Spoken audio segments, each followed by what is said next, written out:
May 19, 1945. The transport train carrying newly arrived prisoners of war rolled across the endless Kansas plains under a pale spring sky. Lieutenant Takeshi Yamamoto pressed his face against the grimy window, watching mile after mile of flat farmland stretch to the horizon. He had been told America was wealthy, but he expected to see only cities and factories. Instead, what he witnessed made no sense according to everything he had been taught. Before we dive into this story, make sure to subscribe to the channel and tell me in the comments where you're watching from. It really helps support the channel. What these Japanese officers were about to discover would shatter their understanding of the world and force them to question everything their government had told them about the enemy and the war itself. Yamamoto had served as an infantry officer in the Imperial Japanese Army for 7 years before his capture on Okinawa, 3 weeks earlier. He spoke passable English, learned from his merchant father, who had traded with British firms before the war.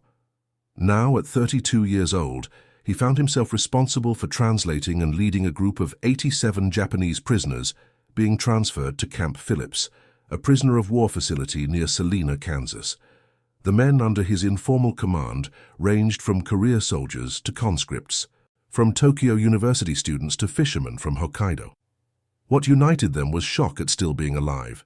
In Japan, they had been taught that capture meant eternal shame, that death was preferable to surrender. Yet here they were, alive, unharmed, and reasonably well fed. The American guards treated them with a distant but not unkind efficiency. This alone was confusing. Where was the brutality they had been promised to expect? As the train continued westward, Yamamoto noticed something that made him call over Sergeant Hiroshi Tanaka, a farmer's son from a village outside Hiroshima. Tanaka was 41, older than most of the prisoners, with calloused hands and a weathered face that spoke of decades working the land. "Look at that field," Yamamoto said, pointing through the window. "What do you see?" Tanaka squinted at the passing landscape. "A single man operating some kind of machine, sir, moving across that entire field alone." "How large is that field?" Tanaka was silent for a moment, calculating. At least 20 cho, maybe more. Perhaps 25 hectares. And how many men would it take to work such a field in Japan?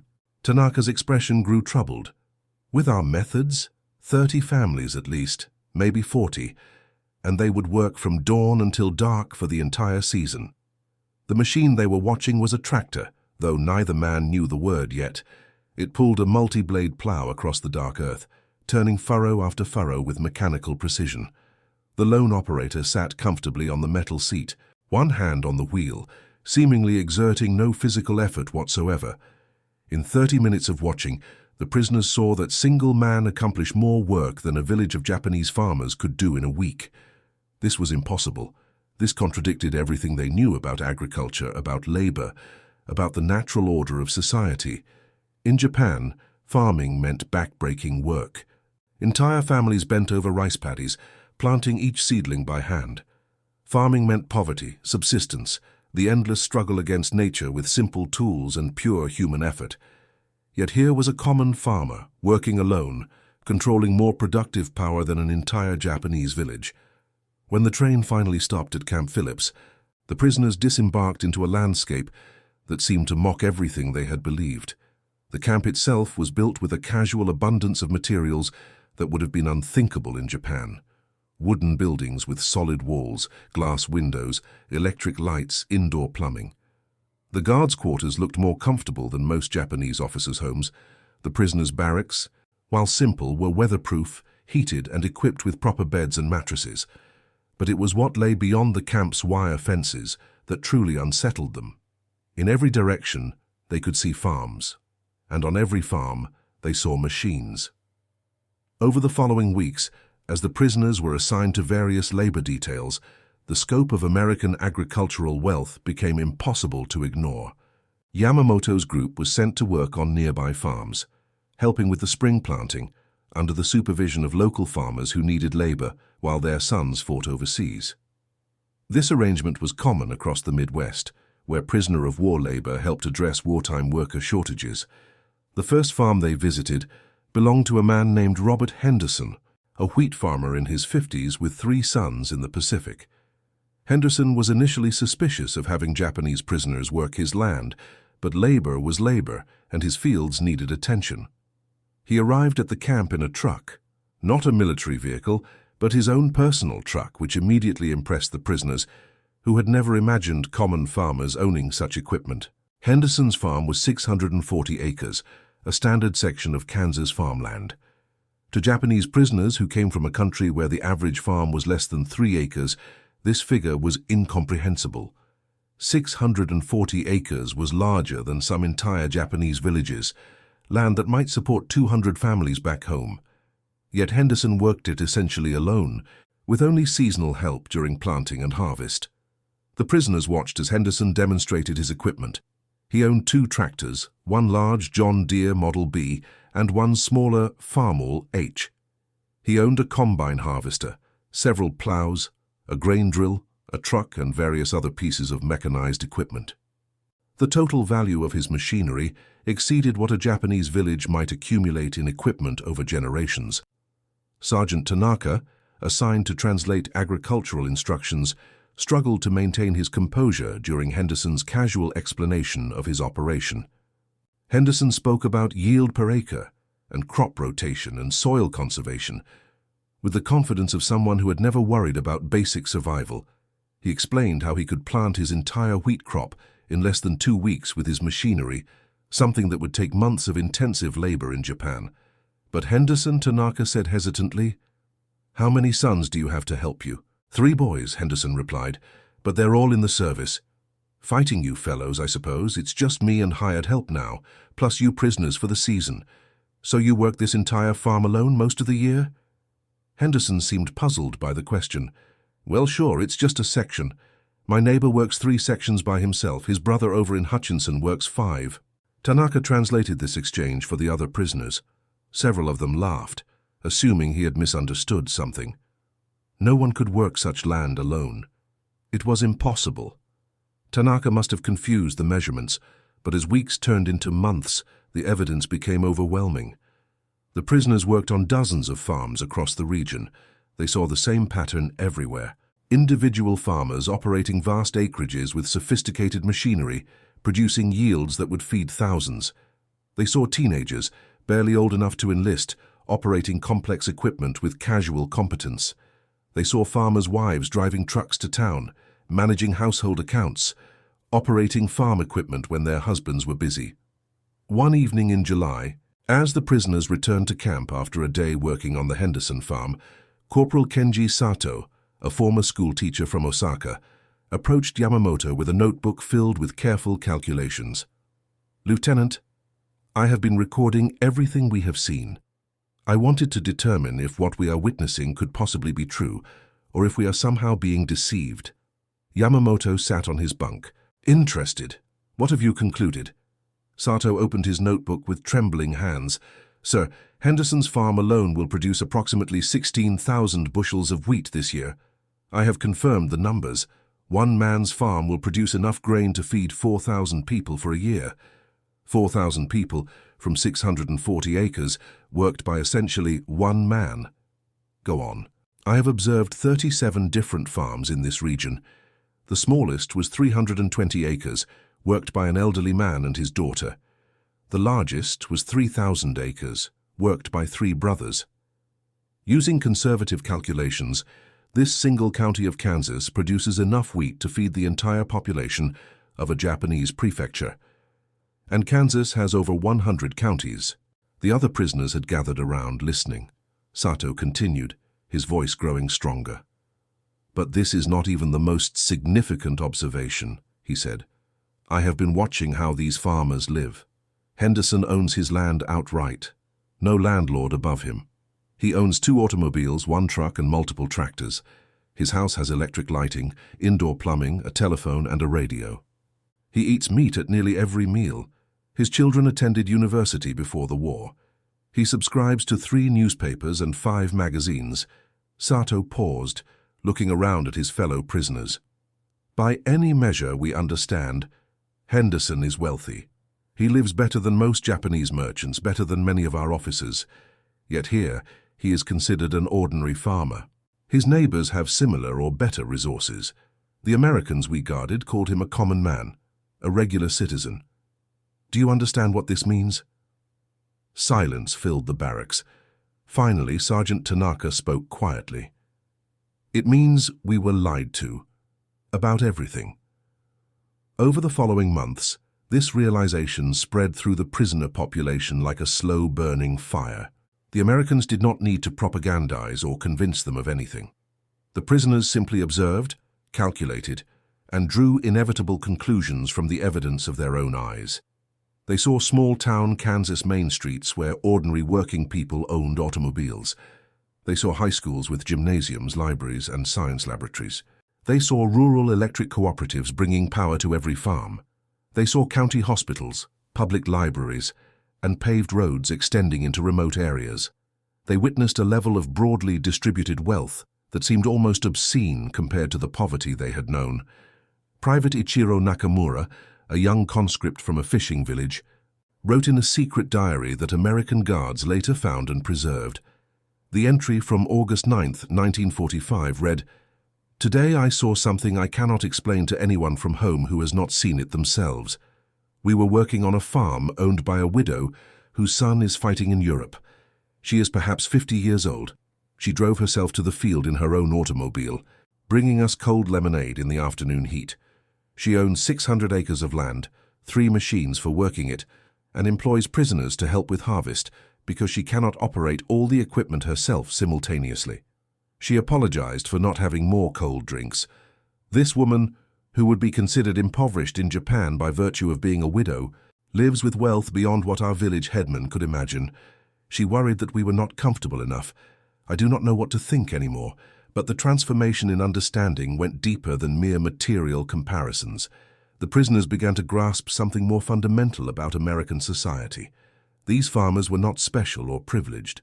They were not aristocrats or the children of important families.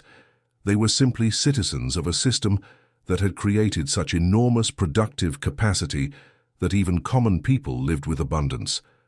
Lieutenant Yamamoto, whose education and officer status had given him more exposure to the outside world than most of his men, found himself particularly troubled. He had believed, sincerely believed, that Japan was fighting to free Asia from Western imperialism, to establish a co-prosperity sphere that would benefit all Asian peoples.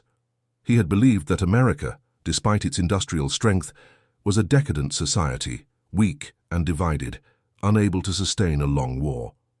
Now he worked alongside American farmers who casually discussed their sons fighting in both the Pacific and European theaters, who bought war bonds while producing record harvests, who seemed entirely capable of sustaining a war indefinitely simply through the enormous surplus their economy generated.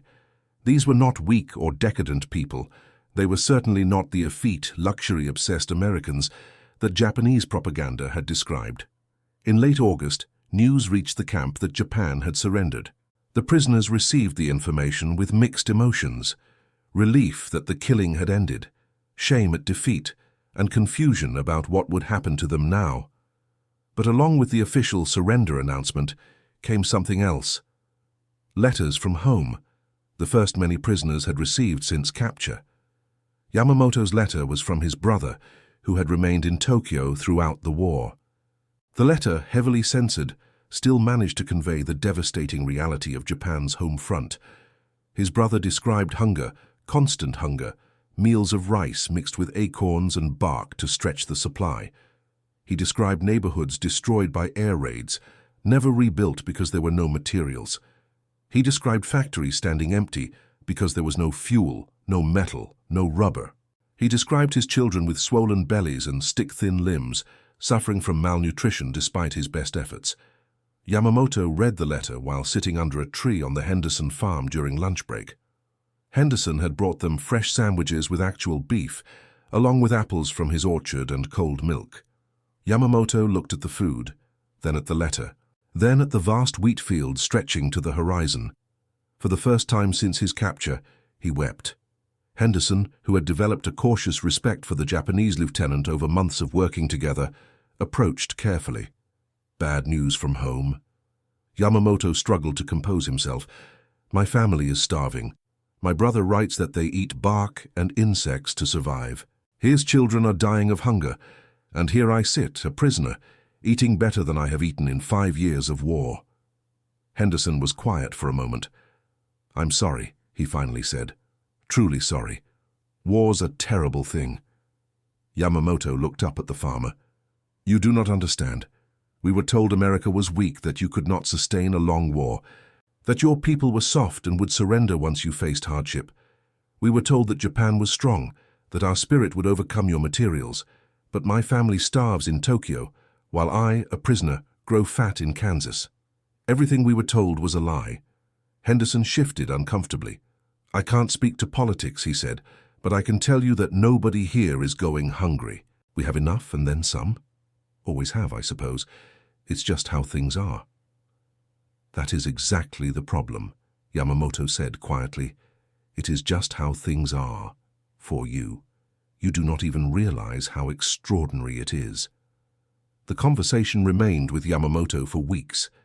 He began to seek out opportunities to speak with Henderson and other Americans, trying to understand how their society had achieved such prosperity. The answers he received were frustratingly simple: good land, mechanization, education, property rights, relatively stable government, technological innovation, nothing mystical or impossible. Just a set of conditions that Japan had never managed to achieve. As autumn arrived and the harvest began, the prisoners witnessed the true scale of American agricultural abundance. Henderson's wheat harvest exceeded his already optimistic projections. The grain elevators in town filled to capacity. Trucks rumbled day and night carrying wheat to rail depots. And this was just one small corner of Kansas, just one crop from one growing season. Sergeant Tanaka, working the combine harvester under Henderson's supervision, did something he had not done in years. He sang the old folk songs from his village, songs about the rice harvest and the hard work of farming. But even as he sang, he recognized the irony. Those songs celebrated the nobility of agricultural labor, the virtue of working from dawn to dusk, the character built through struggle against the elements. Here he sat in a machine, harvesting more grain in an hour than his entire village could harvest in a month, while barely breaking a sweat. In October, Yamamoto was called to the camp commander's office. Major Thompson, who ran Camp Phillips, had an unusual request. "Lieutenant, you speak English well, and my intelligence officers tell me you have a good reputation among the other prisoners. I want to ask you some questions for a report I'm writing." "I will answer what I can, sir." Thompson leaned back in his chair. "What do you think of America, Lieutenant? You've been here 6 months, worked on our farms, seen our towns. What's your honest assessment?" Yamamoto considered carefully before answering. "I think, sir, that Japan never had any chance of winning this war. I think that we were doomed from the beginning, and that our leaders must have known this. I think that everything we were told about America was wrong, deliberately wrong, to make us willing to fight a war that could never be won." Thompson nodded slowly. "Why do you say that?" "Because I have seen Kansas," Yamamoto replied. "Just Kansas, just one agricultural state. And I have calculated that Kansas alone produces more wheat than all of Japan. I have seen individual farmers with more machinery than entire Japanese villages. I have seen ordinary people living with wealth that our generals could not imagine. This is not even your industrial heartland. This is just where you grow food. And you grow so much that you can feed yourselves, feed your armies around the world, and still have surplus." He paused, then continued. "In Japan, we were told that spirit would overcome material advantage, that our warrior traditions would defeat your machines. But we were never told that your machines were so numerous that even your farmers had them, or that your wealth was so broadly distributed that common people lived like nobility. If we had known the truth, sir, perhaps we would not have been so eager to fight." Thompson was silent for a long moment. "I appreciate your honesty, Lieutenant. For what it's worth, I don't think most Americans understood the gap either. We just lived our lives, same as always. It's interesting how different normal can be in different places. That is the most disturbing thing I have learned, sir. You do not even realize how exceptional your normal is." As winter approached and the farm work season ended, the prisoners spent more time in camp, reading, studying, and discussing what they had learned. Corporal Sato organized informal classes where prisoners shared their observations and tried to understand the implications. These discussions were not about politics or ideology, but about practical questions. How had America achieved such prosperity? What conditions enabled it? Could Japan ever achieve something similar? Private Nakamura, the young fisherman, spoke up during one of these sessions. I have been thinking about the machines. It is not just that Americans have tractors. It is that they can make enough tractors for every farmer to own one. They can make so many tractors that they are common, ordinary, not precious or rare.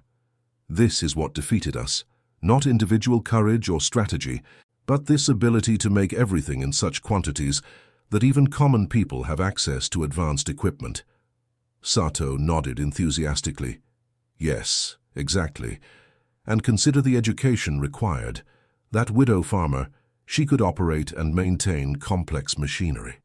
The young boys who have not even finished school, they understand engines and mechanics. This is not special knowledge reserved for experts. It is common knowledge. Their entire society is structured to create and distribute both goods and knowledge. But can we ever achieve this? Another prisoner asked. Is this something only Americans can do, or could Japan learn to do the same? The question hung in the air. Finally, Yamamoto spoke. I do not know, but I know that we must try to understand it, because the alternative is to remain as we are, poor and defeated, living in the past, while the world moves forward. In December, Red Cross packages arrived with letters from home. The war had been over for 4 months, but Japan remained occupied and chaotic. Most letters painted a bleak picture. Cities in ruins, economy collapsed, millions homeless and hungry. Yamamoto's brother wrote again, this time with better news. American occupation forces were distributing food. His children were eating regular meals for the first time in years. The Americans, his brother wrote with obvious confusion, were helping rebuild the country they had just defeated. This news sparked intense discussions among the prisoners. Why would the victors help the defeated? This was not the pattern of conquest they understood. In their experience, conquerors exploited and humiliated the defeated. Yet the Americans seemed to be doing the opposite, spending their own resources to feed and rebuild Japan. Henderson visited the camp in early 1946, bringing newspapers and magazines for Yamamoto and some of the other prisoners he had come to know. Over the months of working together, a cautious friendship had developed. Henderson had learned to respect Yamamoto's intelligence and dignity, while Yamamoto had come to admire Henderson's practical wisdom and quiet competence. They sat in the camp's common area, and Henderson explained what he had read about the occupation plans. The Americans intended to help Japan establish democracy, rebuild industry, reform agriculture, and create a stable economy. The goal was not to punish, but to transform Japan into a peaceful, prosperous nation. But why, Yamamoto asked, genuinely puzzled. Japan was your enemy. We killed thousands of your soldiers. Why spend your money and effort to help us? Henderson thought about this for a while. I suppose, he said slowly, because we believe that prosperous, well-fed people are less likely to start wars. If Japan becomes wealthy and stable, maybe there will not be another war in 20 years. It is cheaper to help you rebuild than to fight you again later. The logic was cold and practical, yet somehow more reassuring than claims of altruism would have been. Americans were not helping out of pity, but out of enlightened self-interest. They believed that a prosperous Japan would be a peaceful Japan. This was a kind of generosity that came from strength and confidence, not weakness. As spring arrived in 1946, preparations began for repatriation. The prisoners would soon return to Japan, to a country many of them feared they would not recognize. Yamamoto received word that he would be among the first groups sent home. Henderson came to say goodbye, bringing a gift, a book about American agricultural methods, along with several farming magazines. You should share these with farmers back home, Henderson said. Maybe they will find something useful in them. Yamamoto accepted the gift gratefully. Henderson, may I ask you something personal? Of course. Do you hate us? The Japanese, I mean. We killed American soldiers. Perhaps some people you knew. Henderson looked out across the camp toward the Kansas prairie beyond. I don't hate you, he said finally. I hated the war. I hate that my boys had to go fight. But you fellows are just men, same as anyone. You were doing what you thought was right, I suppose, same as my boys. Now the war's over, and it is time to move on. I do not think I could be so forgiving if our situations were reversed. Maybe that is something else you can learn from us, Henderson said gently. Holding grudges is expensive. Better to get back to farming. In March 1946, Lieutenant Yamamoto and 86 other prisoners boarded a train leaving Camp Phillips. As the train pulled away, Yamamoto looked out the window one last time at the Kansas landscape. The fields were being prepared for spring planting. He could see tractors working the land, the same pattern he had observed when he arrived. Individual farmers commanding enormous productive power through machinery and organization. The journey home took 3 weeks, crossing the Pacific on a military transport ship. During the voyage, Yamamoto and other prisoners shared their experiences of captivity. They compared notes on what they had seen, trying to piece together a comprehensive understanding of American society. What emerged from these discussions was a picture of a nation so wealthy that even its prisoners of war had lived better than most Japanese civilians during the war. When the ship finally docked at Yokohama, the prisoners received their first direct view of defeated Japan. The port was damaged but functional, already showing signs of American reconstruction efforts. Military policemen, both American and Japanese, processed the returning prisoners efficiently. There was no shame or punishment, just bureaucratic procedure and directions to temporary shelters where they could rest before traveling to their home regions. Yamamoto made his way to Tokyo, a journey that would have taken hours before the war, but now required 2 days of traveling through a devastated landscape. When he finally reached his brother's neighborhood, he found it barely recognizable. Firebombing had destroyed entire districts. Buildings stood as burnt shells. Yet among the ruins, people were already rebuilding, constructing simple shelters, clearing rubble, trying to restore some semblance of normal life. His brother's family was alive but thin, worn by years of privation. The children, whom Yamamoto remembered as energetic youngsters, were quiet and serious beyond their years. But they were eating thanks to American food distribution. Rice, wheat flour, canned goods, all stamped with English words and American symbols.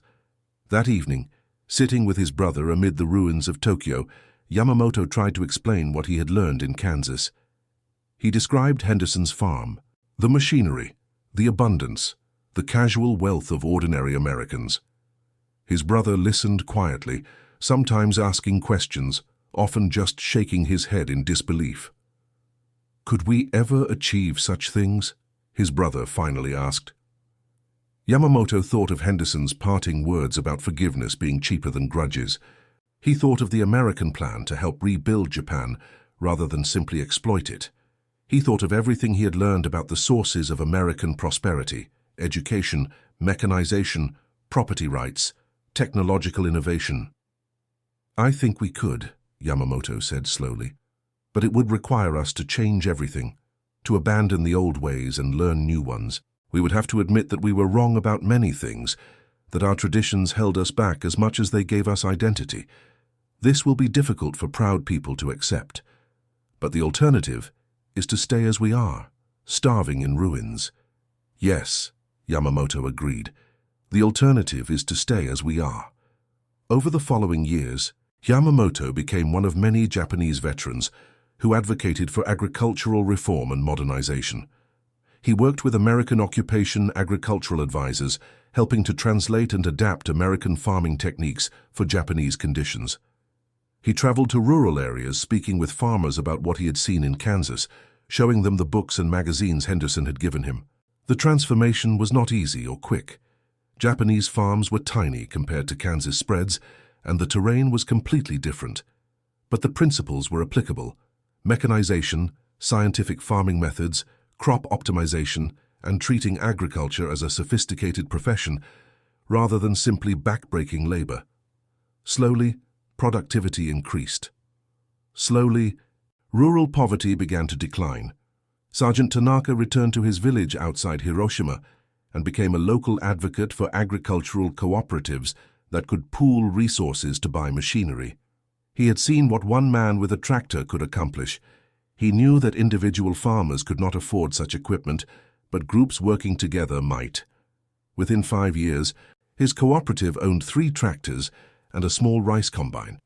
Within 10 years, his village's agricultural output had doubled, while the labor required had decreased by half. Corporal Sato, the school teacher from Osaka, returned to teaching but with a transformed curriculum. He incorporated lessons about industrial production, mechanical engineering, and agricultural science. He taught his students that prosperity came not from military glory or spiritual superiority, but from education, innovation, and effective organization. Many of his students went on to become engineers and entrepreneurs in Japan's post-war economic miracle. Private Nakamura returned to his fishing village, but found that his time in Kansas had changed how he thought about everything. He began experimenting with mechanical fishing equipment, maintenance techniques he had learned watching Henderson repair tractors. He organized village fishermen into a cooperative that could afford better boats and equipment. His innovations spread along the coast. Henderson, meanwhile, continued farming his section of Kansas land, barely aware that he had played a role in transforming the thinking of dozens of Japanese prisoners. When asked about his war experience, he would mention that he had employed prisoner labor during the labor shortage, that they had been good workers, respectful and hard-working. He never fully understood the profound impact that his casual demonstration of ordinary American farming life had on men who had never imagined such abundance was possible. In 1951, Yamamoto wrote a letter to Henderson, sending it through military channels that still connected former prisoners with their host communities. He described the changes in Japanese agriculture, the slow but real progress toward modernization. He thanked Henderson for his kindness and for the lessons, intentional and unintentional, that he had taught. He enclosed a photograph of his brother's family, the children now healthy and well-fed, standing in front of a rebuilt home. Henderson received the letter with surprise and pleasure. He wrote back, a brief note expressing satisfaction that things were improving in Japan, and an invitation to visit Kansas someday, if Yamamoto ever had the opportunity. The correspondence continued sporadically over the years, two men from vastly different worlds maintaining a connection forged in an unlikely time and place. The story of Japanese prisoners in Kansas discovering American agricultural abundance is not well known, even among historians who study the prisoner of war experience. It lacks the drama of combat or the tragedy of great battles. Yet in its way, this quiet realization, this gradual understanding of the enormous gap between American and Japanese productive capacity may have done as much to transform post-war Japan as any of the formal occupation policies. The prisoners who worked on Kansas farms did not return home as broken men, but as witnesses to what was possible. They had seen that prosperity was not magical or racially determined, but resulted from specific conditions and choices. They had learned that abundance could be achieved through mechanization, education, and effective organization. Most importantly, they had learned that their government had sent them to fight a war that could never be won against an opponent whose strength they had never understood. This knowledge spread through Japanese society in countless small ways.